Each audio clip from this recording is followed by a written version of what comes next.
নৌকো যাত্রা মোটামুটি কমপ্লিট হয়ে গেছে, সবকিছু দেখা কমপ্লিট। এখন প্রচুর পরিমাণে খিদে পেয়েছে, আর এখানে সব থেকে বিশ্ববিখ্যাত কাশির চাট ভান্ডারে চলে এসেছি। চারিদিকে ঘোরাঘুরি করব, আর কিছু খাবো না তা হতে পারে। এটা নিয়েছি আমি টমেটো আর তেঁতুলের একটা চাট, বেশ সুন্দর খেতে।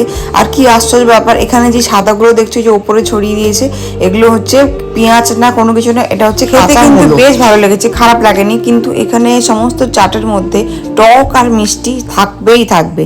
মোটামুটি খাওয়া দাওয়া কমপ্লিট হয়ে গেছে। পার্থ একটা নিয়েছিল, আমি একটা অন্যরকম একটা নিয়েছিলাম।